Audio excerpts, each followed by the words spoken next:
Pronto, então bora continuar o tema da desconcentração. Tá vendo que tem um monte de coisa para falar, né? A gente passou basicamente meia hora falando só de desconcentração, da repartição interna de competência. Então é um assunto profundo, aprofunde em casa, porque sempre para cair em prova de concurso. Só que a gente estava fazendo a seguinte lógica: eu tenho uma pessoa que reparte internamente a competência, criando diversos órgãos. Aí a gente parou nessa página aqui, ó. Vem comigo para o material. Vindo para cá, a gente tem o órgão e a sua posição estatal. Como assim a sua posição estatal? Eu queria que você decorasse essa sigla daqui, ó. IAS. IAS, para poder facilitar a sua vida. Mesmo sem eu explicar nada, perceba qual é o órgão de maior hierarquia. Aquele que começa com a letra I, né? Já que está lá em cima. Qual é o órgão de menor hierarquia? Aquele que começa com a letra S, porque está lá embaixo, né? Mesmo sem eu explicar nada, é esse o raciocínio inicial. E aqui, como é que a gente vai formar esse esquema? O que danado é esse IAS? Veja, o I é de órgão independente. O A é de órgão autônomo. O S é de órgão superior. E o outro S é de órgão subalterno. Então, perceba, o órgão de maior hierarquia é o independente. E o órgão de menor hierarquia é o subalterno. Tu vai pensar comigo o seguinte, ó. Quanto mais próximo da pessoa o órgão estiver, menor é a hierarquia dele, menor é a hierarquia dele ou maior? Maior. Já quanto mais afastado da pessoa o órgão tiver, é menor a hierarquia dele ou é maior? Menor. Estão percebendo? Veja bem, não precisa viajar muito nessa parte daqui, porque o que interessa é só o que eu vou botar aqui no material. Órgão independente são aqueles órgãos com previsão na própria Constituição. Eu botei Constituição Federal, mas pode ser também as constituições estaduais, tá? Depois eu faço paralelo. E são os órgãos representativos dos três poderes. Quais são os três poderes? Poder legislativo, poder executivo e ainda o poder judiciário. Poder legislativo, poder executivo e poder judiciário. Veja bem, abra a sua Constituição aí, dê pause no vídeo e procure o Poder Legislativo, vá, dê pause no vídeo, né? Você pode parar o vídeo, pare, pegue sua Constituição e abra o Poder Legislativo. Perceba que o Poder Legislativo ele vai ser dividido em setores, não é na sua Constituição. Por exemplo, ele fala no Congresso Nacional, fala na Câmara dos Deputados, fala no Senado Federal. Congresso Nacional, Câmara dos Deputados e Senado Federal. Perceba, o Congresso Nacional, a Câmara dos Deputados e o Senado Federal são uma nova pessoa ou continuam sendo a União? Continuam sendo a União, porque o Congresso, a Câmara e o Senado são órgãos independentes do Poder Legislativo da União. Estão percebendo o raciocínio? Então, quem são os órgãos independentes do Poder Legislativo? Congresso Nacional, Câmara dos Deputados e Senado Federal. Vá agora aí na parte do Poder Executivo, vá, dê outro pause, está lá pelo artigo 82, se eu não me engano. Dê outro pause e vai lá. O que você acha no Poder Executivo? De cara, você já acha quem? A Presidência da República. Então, a Presidência da República é o órgão independente da União ligado ao seu poder executivo. Aí agora você vai lá no Poder Judiciário. Corre lá no Poder Judiciário. Quem é que você acha? De cara você já acha, ó, Supremo Tribunal Federal, Superior Tribunal de Justiça, que são órgãos independentes da União ligados ao seu poder judiciário. Então, perceba o raciocínio, minha gente, que órgão independente é aquele que está na Constituição, é aquele que tem a mais alta hierarquia.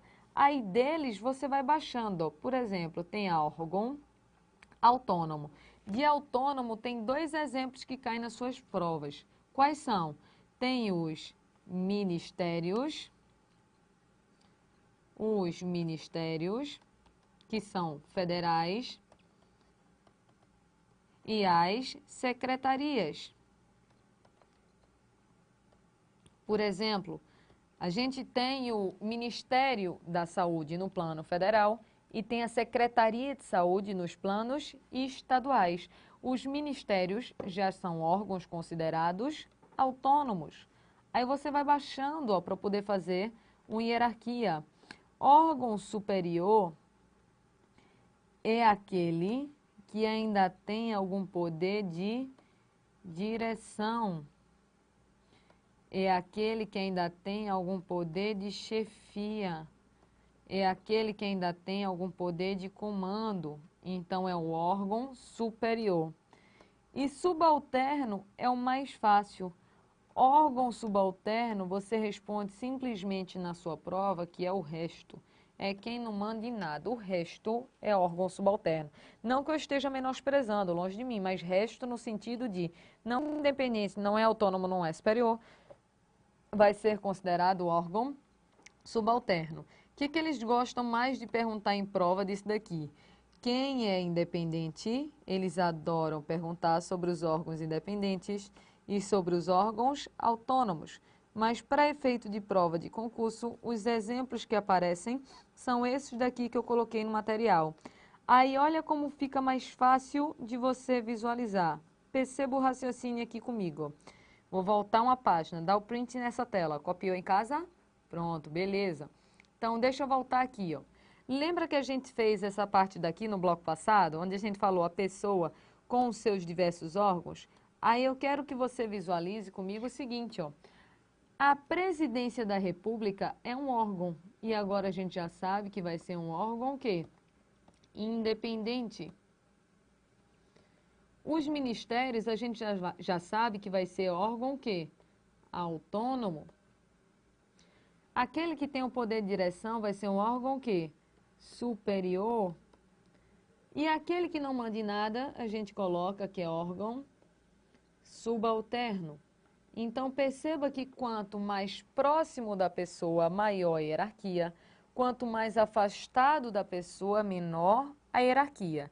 Eu ainda tenho coisas para falar de desconcentração, mas por enquanto era mais ou menos isso que eu queria mostrar para vocês, ó, que eu tenho uma única pessoa que reparte internamente a competência, criando diversos órgãos, onde se faz a teoria do órgão, que pode ser também chamada de imputação volitiva.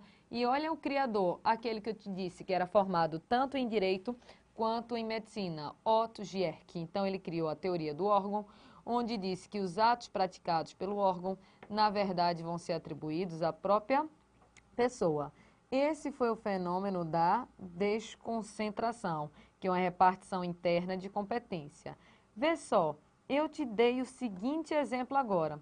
Eu te dei o exemplo da União repartindo internamente a competência, criando os seus órgãos, que a gente já sabe que é um fenômeno interno. A minha pergunta é, os estados também podem repartir internamente a competência? Podem. E o Distrito Federal? Pode. E os municípios? Também podem, porque todo mundo da administração direta pode repartir internamente a competência criando diversos órgãos. Esse desenho daqui, minha gente, é só para mostrar que é uma distribuição e no final essa bolinha é O de órgão, tá certo? Só para explicar o que eu estou querendo dizer com esse desenho daqui. Só que a minha pergunta agora é a seguinte, a desconcentração é um fenômeno privativo da administração direta? Não. Porque as autarquias, elas também vão poder desconcentrar, sim ou não? Também podem. Assim como vai poder desconcentrar uma fundação pública, uma empresa pública e uma sociedade de economia mista. Que você vai pensar comigo o seguinte, ó, qualquer pessoa pode desconcentrar. Qualquer pessoa vai poder distribuir internamente a competência. Então, não caia na pegadinha de prova que geralmente diz que apenas as pessoas da administração direta podem desconcentrar. Falso. Qualquer pessoa, tanto da direta quanto da indireta, pode desconcentrar. Só que para a gente aprofundar a desconcentração, a gente tem que fazer um paralelo do fenômeno da desconcentração com outro fenômeno chamado de fenômeno da descentralização. Vê o raciocínio aqui, ó. Na descentralização, o Estado ele vai desempenhar suas atividades por meio de outras, não sei porque tanto espaço, mas ficou com muito espaço, vamos lá, outras pessoas e não pela sua administração direta. E esse repasse pode ser um repasse por outorga ou pode ser um repasse, chamado de repasse por delegação. Professora, ainda não estou entendendo nada, mas vamos desenhar que vai ficar mais fácil. Lembra que o fenômeno da desconcentração, o desenho que a gente fez foi esse, ó, fenômeno interno, uma pessoa distribuindo a sua competência para diversos órgãos. Vamos aqui fazer um outro desenho, que agora é um desenho de um fenômeno chamado de fenômeno da descentralização.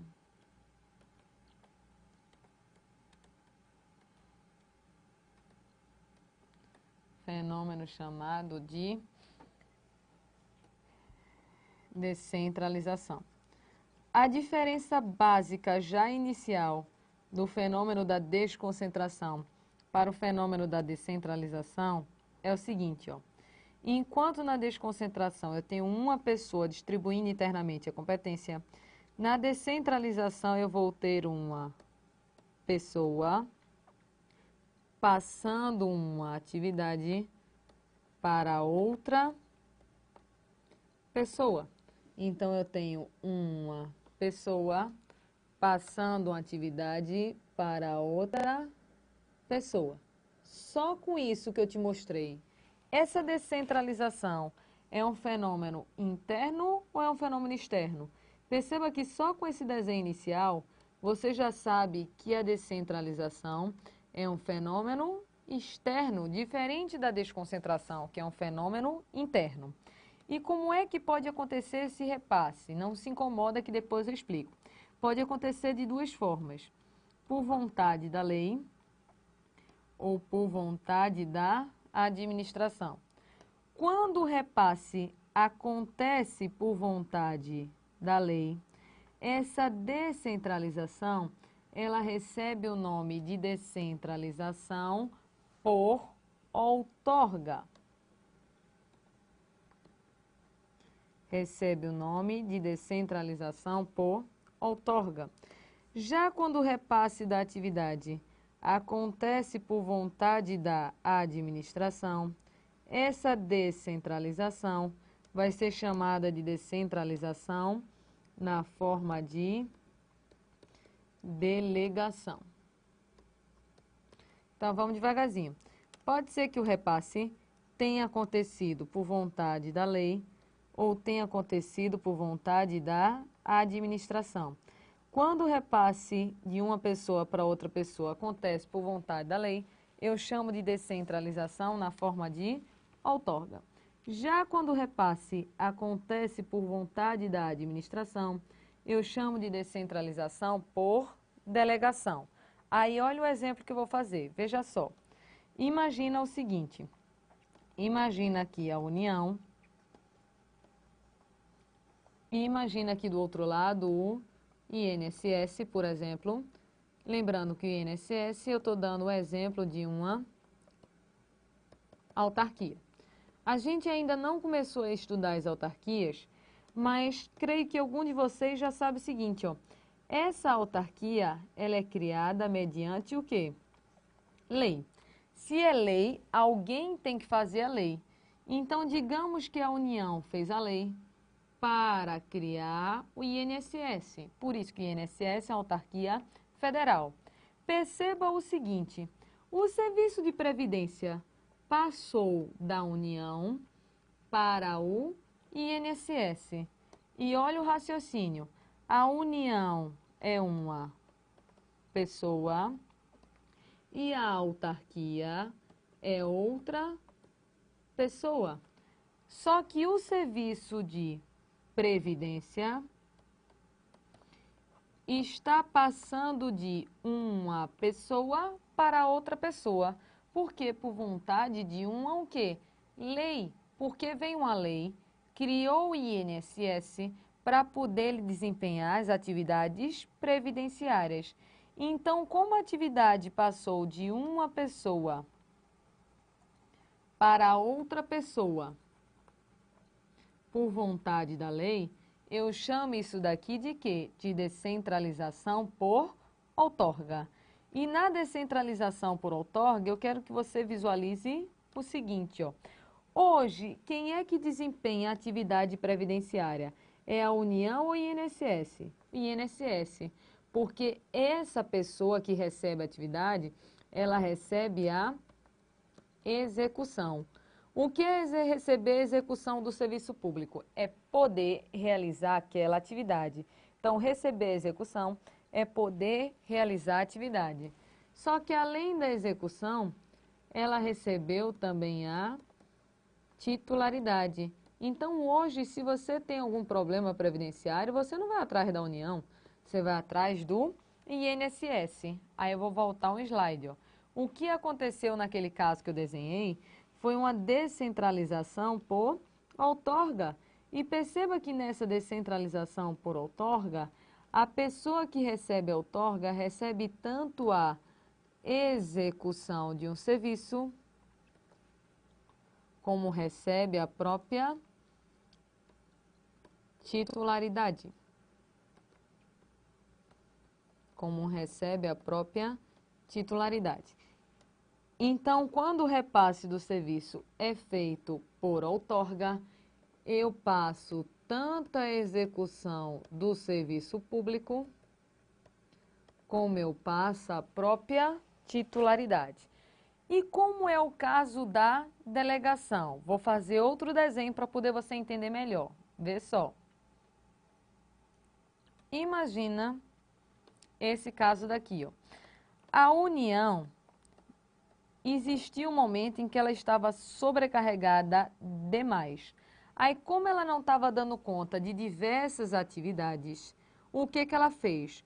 Começou a abrir, repassar determinadas atividades para o setor privado, para que o setor privado pudesse desempenhar essas atividades e tirar a carga que existia da União. Então, por exemplo, em meados dos anos 90, começou a existir um fenômeno que alguns criticam, que é chamado de fenômeno das privatizações, não é isso? Então, a União, mediante um contrato, passou, por exemplo, o serviço de telecomunicações para a TIM. Vamos testar a tua idade? Passou o serviço de telecomunicações, ó, para a BCP. Eita, que a professora é velha, né? Agora você percebeu. Pronto. O que é BCP? A BCP não existe mais porque ela virou Claro. Eu tenho também a Oi. Eu tenho a Vivo. Tem outras, mas me interessam essas daqui. Perceba. Olha o que aconteceu. Aconteceu o repasse do serviço de telecomunicações de uma pessoa para outra pessoa. Só que foi uma lei que criou a TIM, a Claro, a Oi e a Vivo? Não. Essas pessoas fizeram um contrato com a administração pública para poder passar a desempenhar o serviço. Olha o raciocínio. A União, a gente já sabe que é uma pessoa. A TIM, a Claro, a Oi, a Vivo, todo mundo aqui também é considerado o quê? Pessoa. Então, perceba que a atividade de telecomunicações está sendo passada de uma pessoa para outra pessoa. Só que não foi a lei que repassou, foi a vontade de quem? Da administração. Foi a administração que decidiu passar o serviço de telecomunicações de uma pessoa para outra pessoa. Então eu te pergunto, olha o raciocínio. Hoje, poderá a TIM, a Oi, a Claro, essas pessoas daqui executarem o serviço de telecomunicações? O que é executar? É realizar o serviço. Sim, porque todas elas receberam a execução do serviço público. Mas olha a pergunta. A Oi, a TIM, a Claro e a Vivo, hoje são as donas do serviço de telecomunicações, ou seja, possuem elas a titularidade do serviço de telecomunicações? O que você acha? Aí não, porque na delegação eu passo somente a execução do serviço. Nesse caso daí, a União, esta pessoa daqui, que é a pessoa da União, ela continua possuindo a titularidade.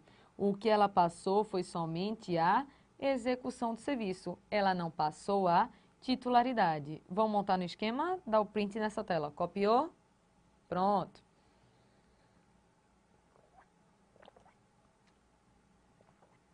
Então, aqui, ó, perceba que na delegação eu estou passando somente a execução. Porque essa pessoa aqui,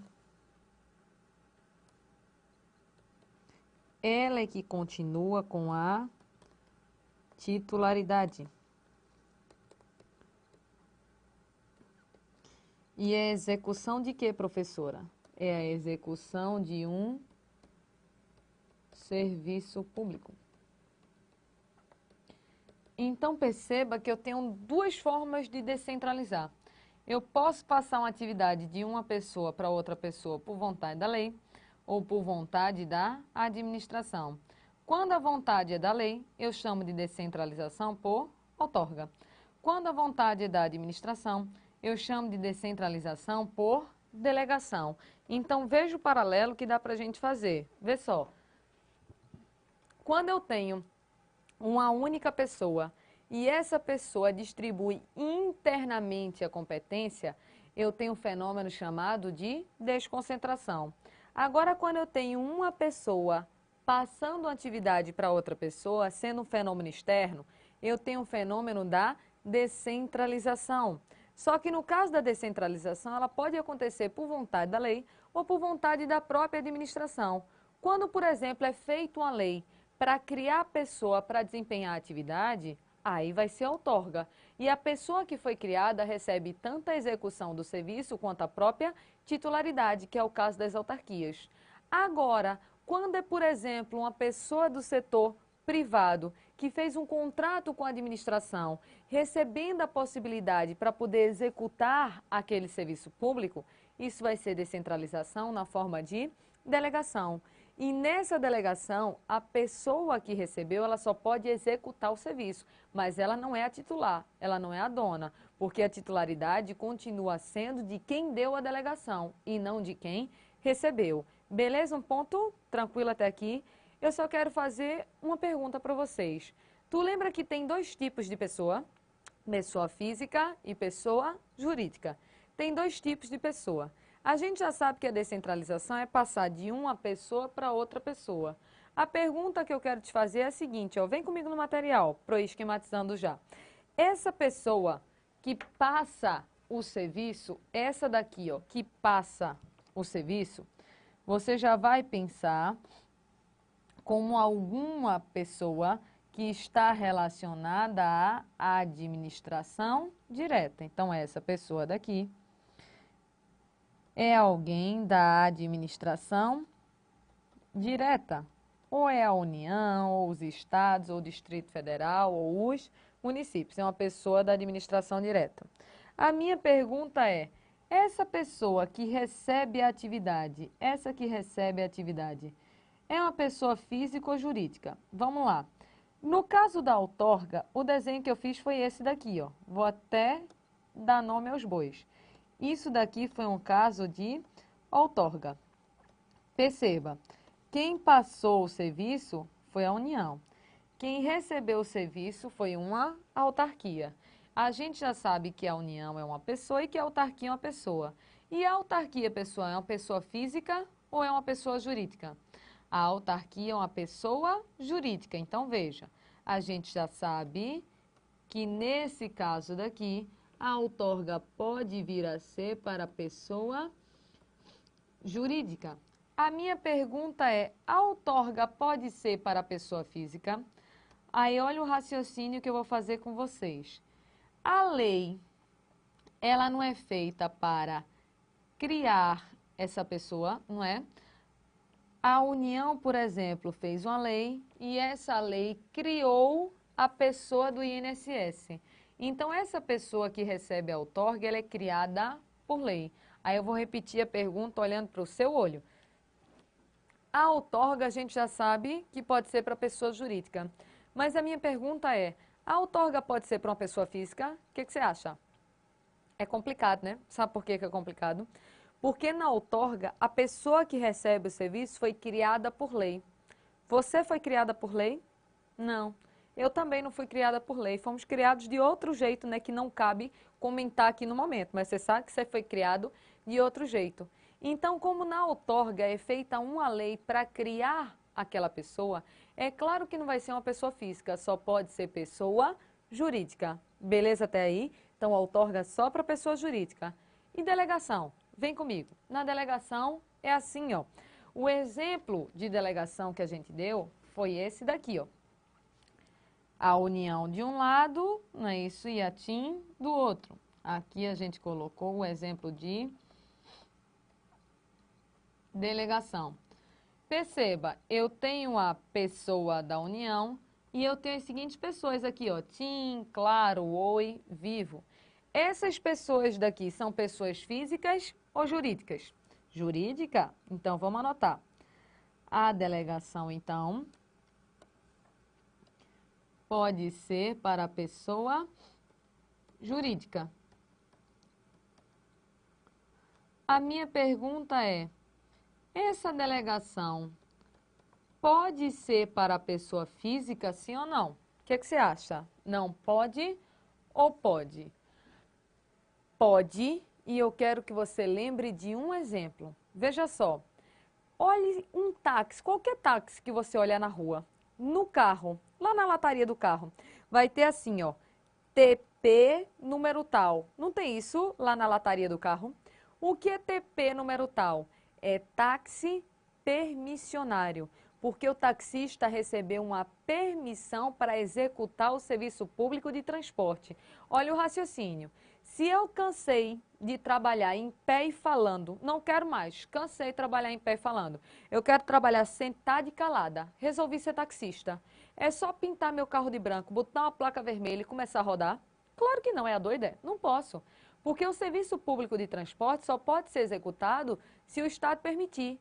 Então vai ter que ter Estado de um lado, Ana Cláudia do outro, fazendo o contrato e o Estado me permitindo executar aquele serviço público de transporte. Perceba, pessoa do Estado de um lado, pessoa de Ana Cláudia do outro. Serviço de transporte sendo passado de uma pessoa para outra.